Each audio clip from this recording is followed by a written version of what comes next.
నమస్తే అండి, నా పేరు సుమయ. డియర్ ఉమా అని ఒక ఫిలిం తీసాం. ఆ సినిమా ప్రొడ్యూసర్ని, అలానే ఆ సినిమాలో హీరోయిన్ని. మేము ఈ ప్రమోషన్స్ లో చాలా బిజీగా ఉన్నాం. నా దాకా ఇంతవరకు రాలేదు. సడన్ గా నేను ఫోన్ ఆన్ చేసేసరికి మా ఫ్రెండ్స్, మా ఫ్యామిలీ ఏదో వీడియో ట్రెండింగ్ అవుతుంది అనేసి ఎవ్రీవన్ ఈస్ కాలింగ్. అంటే ఎంత టెన్షన్ క్రియేట్ చేసిందంటే నేను అనుకున్నా ఏమైందబ్బా అని. తీరా చూస్తే ఒక వీడియో, ఎయిర్పోర్ట్ వీడియో. ఆ ఎయిర్పోర్ట్ వీడియోకి వాళ్ళకి నచ్చినట్టు ఏదో కామెంట్ చేసుకొని ఏదేదో పోస్ట్ చేస్తున్నారు.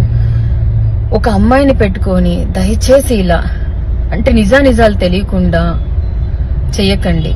అంటే రాజకీయం చేయొచ్చు, కానీ ఒక అమ్మాయిని అడ్డం పెట్టుకొని రాజకీయం చేయకండి దయచేసి. అదే నా పక్క సీట్లో ఇంకెవరన్నా ఉండుంటే, మీకు పడని వాళ్ళు ఎవరున్నా కూడా ఇలానే రాస్తారా?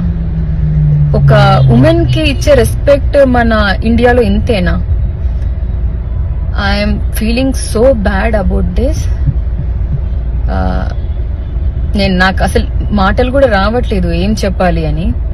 ఎందుకంటే దాంట్లో నిజం లేదు.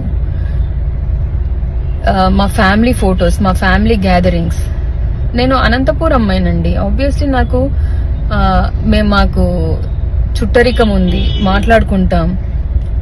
ఇంటికి వెళ్ళడం, వాళ్ళు రావడం, మేం వెళ్ళడం జరుగుతూనే ఉంటుంది.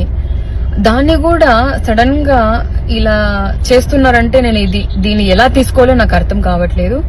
ప్లీజ్ నెగిటివ్ స్ప్రెడ్ చేయొద్దు. Support women. నిజం ఉంటే మాట్లాడండి దయచేసి. ఒక అమ్మాయిని ఇంత ఫోకస్ గా చేసి రాజకీయం చేస్తున్నారంటే నిజంగా do you feel this is correct?